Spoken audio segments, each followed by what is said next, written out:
Jetzt geht es um das sogenannte Safety Model. Also einen Ansatz, der sich mit dem Thema der psychologischen Sicherheit beschäftigt.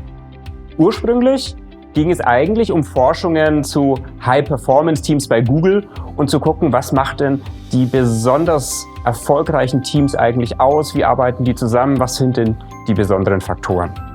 Und dabei hat man herausgefunden, zentral sind zum einen die Redeanteile im Team, also dass jeder sozusagen gleichberechtigt zum Zug kommt, sich einbringen kann, eben auch seine Ideen und vor allem Widersprüche benennen kann.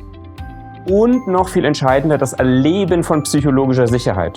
Denn nur dann komme ich eben auch zu dem Punkt, dass ich widerspreche, dass ich Probleme offen ansprechen kann. Das beste Beispiel dafür ist ja immer noch der Elchtest bei Mercedes-Benz oder neuerdings eben der Dieselskandal, dass Probleme nicht angesprochen werden konnten, weil das Gefühl der Sicherheit nicht da war, weil sozusagen befürchtet wurde, dass Widerspruch sanktioniert wird. Im Sinne von den Kleeblättchen hier, also der Blume, die ihr rechts neben mir seht, können wir 6 verschiedene Bereiche für diese sogenannte psychologische Sicherheit unterscheiden. Der erste und wichtigste Bereich ist eben das Erleben von Sicherheit, was entsteht durch die Themen wie Orientierung, Vorhersehbarkeit, Planbarkeit. Das zweite ist das Thema der Autonomie. Also wie selbstbestimmt kann ich Dinge tun? Welche Handlungsmöglichkeiten und Handlungsoptionen habe ich denn, um Einfluss zu nehmen auf Entscheidungen, auf die Dinge, die mich sozusagen betreffen? Danach geht es um das Thema der Fairness. Also habe ich denn das Erleben, dass mit mir und mit anderen gleichwertig oder gleich umgegangen wird, fair umgegangen wird? Also idealerweise ist hier die Frage, wenn jemand anders das Gleiche tun würde, was würde passieren? Werden wir sozusagen ähnlich bewertet bei gleichen Ergebnissen? Beziehungsweise, was sind denn eben die Unterschiede, die hier den Unterschied machen? Ist das transparent oder eben auch nicht?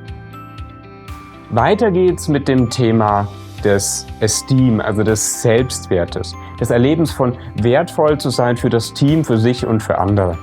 Also darum geht es eben auch um Anerkennung. Es geht darum, dass die Dinge, die gut gemacht werden, auch gelobt werden. Und auf der Heldenreise geht es natürlich darum, zu erleben, dass man selber einen guten Effekt hat, dass man von anderen auch dafür anerkannt wird, was man tut. Dass man eben auch merkt, es gibt sozusagen auch so soziale Rewards. Und diese Rewards sind auch so ein bisschen der Übergang zum nächsten Thema, zum Thema Vertrauen. Kann ich denn den Menschen, mit denen ich zusammenarbeite, die mich umgeben, mit denen ich viel zu tun habe, auch vertrauen? Ursprünglich war die Idee, ist denn sozusagen in diesem Stamm ein Vertrauensverhältnis untereinander da? Und ganz entscheidend sind hier eben nicht nur sozusagen die Lippenbekenntnisse, sondern die Erfahrungen, die man im Team macht, die persönliche Beziehung, die man zu den anderen hat, sozusagen die Beziehungsqualität und auch die Art der Kommunikation.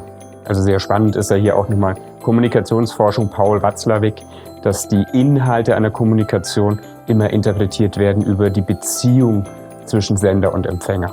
Also auch das spielt hier sozusagen nochmal eine größere Rolle. Und führt zum letztlich entscheidenden Punkt, der Selbstkenntnis bzw. der Selbststeuerungsfähigkeit. Also psychologische Sicherheit hat damit zu tun, dass ich in der Lage bin, zu erkennen, was brauche ich denn gerade? Wie funktioniere ich denn in Situationen?